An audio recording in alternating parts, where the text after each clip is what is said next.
नमस्ते साथियों। आज का हमारा टॉपिक है भारतीय समाज में वर्ण व्यवस्था। साथियों, जहाँ पर भी हम रहते हैं हमारे आसपास आर्थिक रूप से तीन प्रकार के लोग रहते हैं या तीन वर्ग के लोग रहते हैं।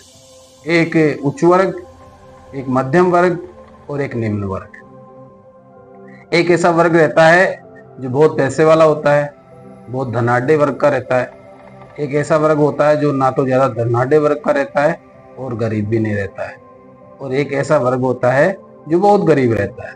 साथियों, जैसा कि आप जानते हो कि आजकल वर्ण व्यवस्था के बारे में बहुत ज्यादा चर्चा हो रही है। चाहे हम न्यूज चैनल्स में देखें, समाचार पत्रों में देखें, शिक्षाविद भी इसके विषय में चर्चा कर रहे हैं। तो इसलिए मैं भी इस विषय पर आज चर्चा कर रहा हूं और अपने विचार इसके विषय में अपने विचार रखूंगा। साथियों, आप एक चीज समझना, हम जहां पर भी रहते हैं हमारे आसपास तीन प्रकार के लोग रहते हैं। आर्थिक रूप से तीन वर्ग के लोग रहते हैं। एक वर्ग ऐसा है जो बहुत धनाढ्य है, जिसको उच्च वर्ग कहते हैं। एक ऐसा वर्ग है जो ज्यादा धनाढ्य नहीं है लेकिन गरीब भी नहीं है, उसे मध्यम वर्ग कहते हैं। और एक ऐसा वर्ग है जो बहुत गरीब है और उसे हम निम्न वर्ग कहते हैं। हम शुरुआत में ले तो सिंधु घाटी सभ्यता भारतीयों की प्रथम सभ्यता मानी जाती है कि भारतीयों ने अगर पहली बार अच्छी तरह बस्तियां बसाई और एक विकसित सभ्यता अगर बसाई तो वो है सिंधु नदी के आसपास, तो उसे सिंधु घाटी सभ्यता कहा गया। सिंधु घाटी सभ्यता में एक चीज देखते हैं कि वहां की लिपि अभी तक पढ़ी नहीं गई है, तो उनकी लिपि को हमने नाम दे दिया भाव चित्रात्मक। वो चित्रों के द्वारा हमें समझाते हैं या दूसरों को समझाते हैं। तो उनकी लिपि को अभी तक सटीक तरीके से पढ़ा नहीं गया है, लेकिन खुदाई से प्राप्त अवशेषों से मिलता है कि उनके भी तीन वर्ग रहे होंगे, उच्च वर्ग, मध्यम वर्ग और निम्न वर्ग। सिंधु सभ्यता के बाद में आती है, हम मुख्य रूप से देखते हैं वैदिक सभ्यता। और वैदिक सभ्यता का आधार है चार वेद और ये सभ्यता आर्यों ने बसाई थी। इतनी जानकारी हम रखते हैं। तो साथियों, वैदिक सभ्यता में हम देखते हैं कि चार वेद प्रमाणिक है। एक तो है ऋग्वेद जो सबसे पुराना है, फिर सामवेद, यजुर्वेद और अथर्ववेद। ऋग्वेद में मुख्य रूप से हम देखते हैं कि ऋग्वेद के 10वें मंडल के पुरुष सूक्त में पहली बार चार वर्णों का वर्णन मिलता है कि चार वर्ण होते हैं, कुल मिला के उसमें लिखा हुआ है। अगर हम देखें तो चार वर्णों की अभिव्यक्ति ऋग्वेद के अंतिम रूप से मिलती है, अंतिम अध्याय मिलती है, कुल मिला के अंतिम मंडल में मिलती है। और वहां पर हम देखते हैं कि कई इतिहासकारों ने साफ साफ लिखा है कि ऋग्वेद में किसी भी प्रकार की का उच्च वर्ग या निम्न वर्ग नहीं था। वहां पर कर्म के आधार पर सब लोगों के विभाग बटे हुए थे। जो व्यक्ति जैसा कर्म करेगा उसका वैसा ही वर्ण हो जाएगा। चलो हम देखते हैं कि ऋग्वेद के 10वें मंडल में क्या है। 10वें मंडल के पुरुष सूक्त में यह लिखा हुआ है कि चार वर्ण होते हैं। और चार वर्ण कौन से होते हैं? ये क्वेश्चन कंपटीशन के नजरिए से भी हम पूछते हैं कि चार वर्णों का क्रम बताइए। ब्राह्मण प्रथम, द्वितीय क्षत्रिय, तृतीय वैश्य और चतुर्थ हम जो देखते हैं शूद्र को बताया।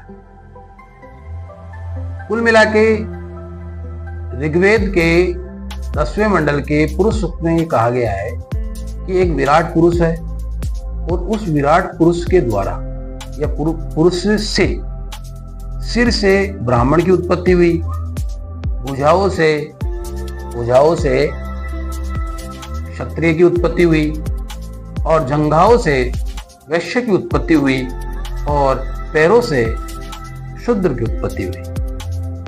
इसके बाद हम देखते हैं तो ऋग्वेद के बारे में इतिहासकारों ने साफ साफ लिखा है कि जैसे हम देखते हैं स्टेफन जेमिसन नाम के एक इतिहासकार हुए हैं, उन्होंने कहा कि मैंने ऋग्वेद को पढ़ा है और साफ साफ इसमें देखने को मिलता है कि इसमें किसी प्रकार का उच्च वर्ग मेरे को देखने को नहीं मिलता। कुल मिला के वहाँ ये कह रहे हैं कि यहाँ पर जितने भी वर्ण हैं, चारों वर्ण, वो कर्मों के आधार पर बांटे गए। अब एक चीज हम देख लेते हैं, एक पहलू और देख लेते हैं कि जो विराट पुरुष कौन है। विराट पुरुष निश्चित रूप से यहाँ पर ऋग्वेद में परमात्मा के लिए कहा गया है और परमात्मा से 4 वर्ण की उत्पत्ति हुई है। अब वेद कितने वेद है? ऋग्वेद, दूसरा सामवेद, तीसरा यजुर्वेद और चौथा अथर्ववेद। इन चारों वेदों को अगर आप समीक्षा से बिल्कुल पूर्ण रूप से अध्ययन करोगे तो आपको मिलेगा कि वास्तव में वेदों में कभी भी वर्ण व्यवस्था की स्थापना इस तर्ज पे नहीं की कि समाज में छुआछूत हो जाए। नहीं, कभी भी नहीं की। आप खुद निष्पक्ष होकर पढ़ोगे तो बिल्कुल भी नहीं की गई।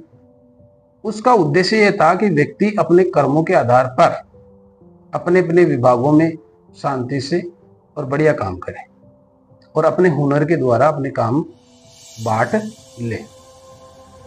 और हमें समझना पड़ेगा कि वास्तव में वैदिक कालीन जो वर्ण व्यवस्था है, चारों वेदों में जो वर्ण व्यवस्था है, वो कर्म के आधार पर है, कभी भी जन्म के आधार पर नहीं है। इसके बाद हम देखते हैं उपनिषद, जो वेदों से ही बना है। वैदिक वेदों का जो ज्ञान है उसी से उपनिषद बना हुआ है।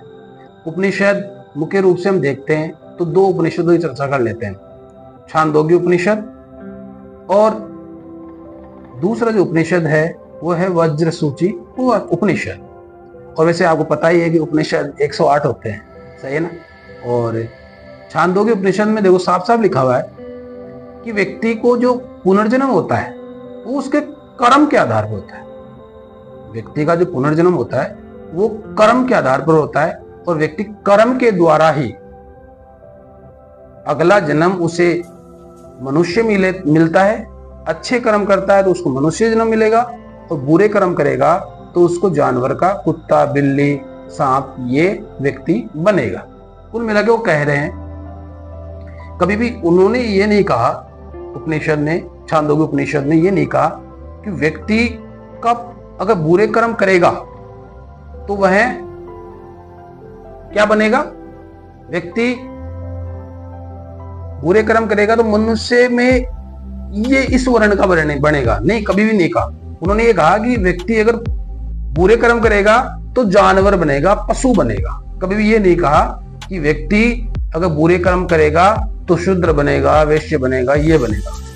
तो कुल मिला के, और वो ये भी कहा उन्होंने छांदोग्य उपनिषद में, अगर व्यक्ति अच्छे कर्म करेगा तो मनुष्य बनेगा। और इससे पहले हमने क्या सुना, जो ऋग्वेद के पुरुष सूक्त में साफ साफ लिखा हुआ है कि परमात्मा से 4 वर्णों की उत्पत्ति हुई है, यानी कि प्रत्येक व्यक्ति को उन्होंने परमात्मा अंश माना है। इसके बाद में हम चलते हैं वज्र सूची उपनिषद में ब्राह्मण की जो विशेषता बताइए वो बताइए कि ब्राह्मण वही है जो अपने निज स्वरूप को जान लेता है, यानी अपनी आत्मा को जान लेता है।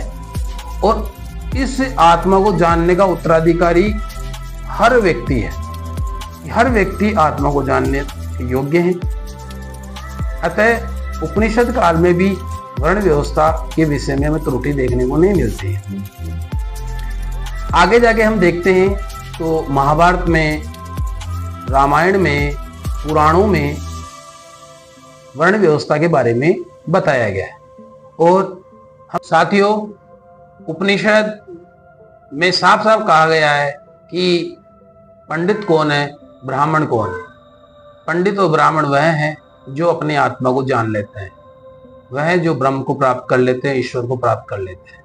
तो साथियों, और हमें समझना पड़ेगा कि हमारे शास्त्रों में उस ब्रह्म को, उस परमात्मा को जानने के लिए प्रत्येक व्यक्ति जिम्मेदार है, प्रत्येक व्यक्ति योग्य है।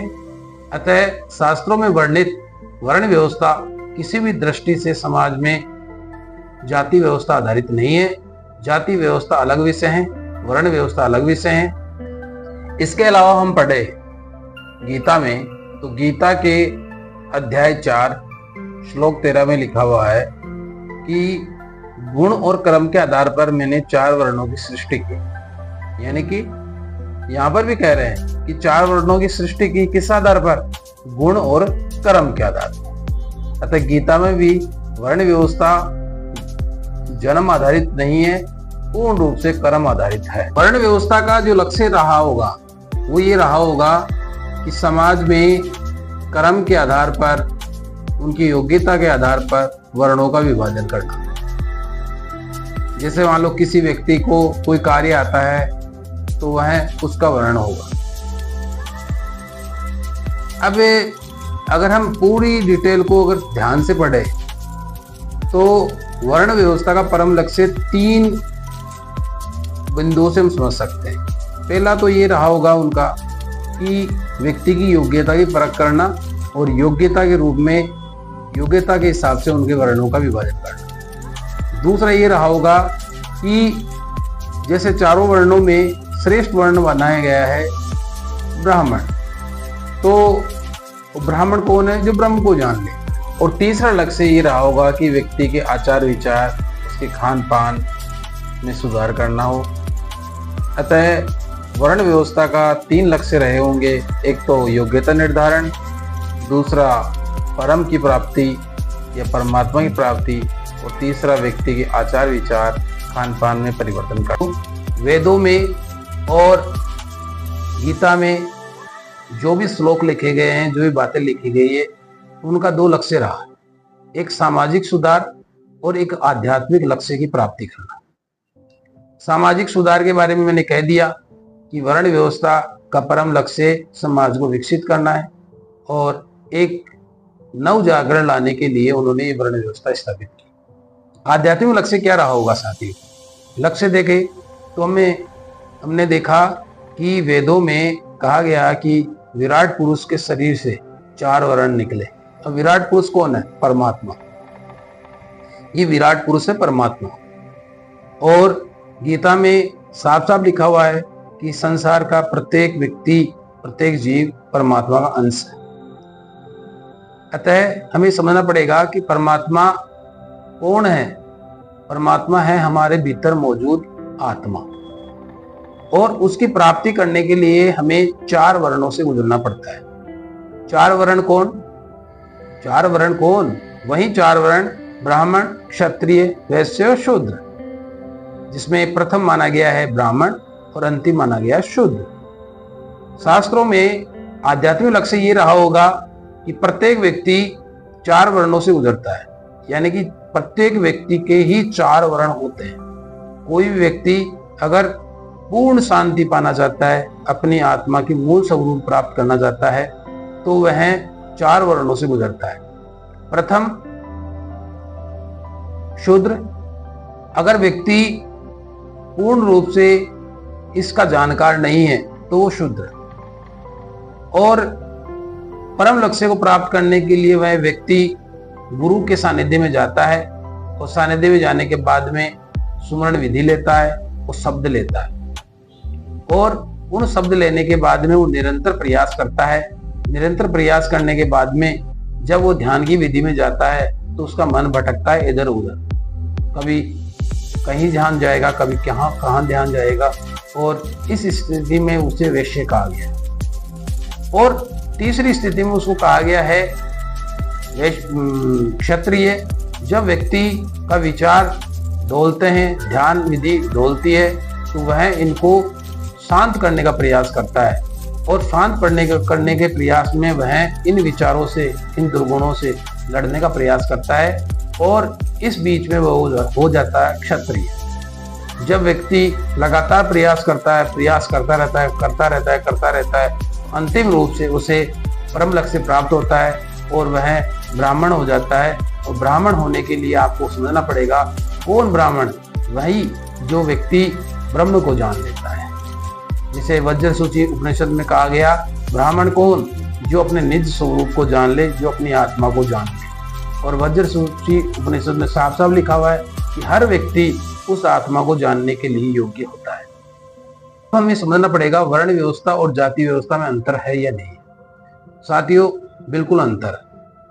वर्ण व्यवस्था कर्म आधारित है और जाति व्यवस्था जन्म आधारित। साथियों, हमारे शास्त्रों में कभी भी ये नहीं कहा गया कि व्यक्ति का वर्ण जन्म आधारित होगा। उन्होंने हर बार ये कहा कि व्यक्ति का वर्ण उसके कर्म के आधार पर ही होगा। अतः जाति व्यवस्था और वर्ण व्यवस्था दोनों अलग अलग। अब हमें समझना पड़ेगा कि आधुनिक काल में हमें दो व्यक्तियों के बारे में हम पढ़े। तो पहले व्यक्ति है डॉक्टर अंबेडकर साहब और दूसरे हैं राष्ट्रपिता महात्मा गांधी जी। महात्मा गांधी जी इस जाति व्यवस्था को खत्म करना चाहते थे नैतिकता के मूल्य का आधार कि व्यक्ति के अंदर ऐसी करुणा स्थापित की जाए कि वह छुआछूत को माने ही ना। लेकिन डॉक्टर अंबेडकर साहब कहते हैं कि जाति व्यवस्था क्यों, जाति व्यवस्था होनी नहीं चाहिए। कुल मिला के बात है, अगर जाति व्यवस्था होगी तो समाज में अनेक प्रकार की समस्याएं आएगी। साथियों, कंपटीशन के नजरिए से देखें तो वर्ण व्यवस्था में 4 वर्ण होते हैं। तो उसमें एक आ गया कि उच्च वर्ण कौन सा है, ब्राह्मण। सबसे अंतिम का वर्ण कौन सा है, शूद्र। फिर एक प्रश्न पूछते हैं वर्ण व्यवस्था का सही क्रम कौन सा है, तो सही क्रम है ब्राह्मण, क्षत्रिय, वैश्य और शूद्र। और एक और प्रश्न पूछते हैं कि भगवान बुद्ध के समय या बौद्ध काल में वर्ण व्यवस्था का सही क्रम क्या है। तो यहाँ पर साथियों प्रथम स्थान पर क्षत्रिय आएगा, दूसरे ब्राह्मण, तीसरे पर वैश्य और चौथे पर शूद्र। साथियों, ये मेरा प्रथम वीडियो है और ये मेरा प्रथम अनुभव था और लगातार मैं सुधार करूंगा इसमें। और आप लोगों ने जो मेरा समर्थन किया, आप लोगों ने जो मेरा साथ दिया, मेरे चैनल को लाइक किया, सब्सक्राइब किया, इसके लिए मैं आपको बहुत बहुत धन्यवाद कहूँगा। और आशा करूँगा कि आगे भी मुझे आप यूं ही प्रोत्साहित करोगे। धन्यवाद साथियों, धन्यवाद।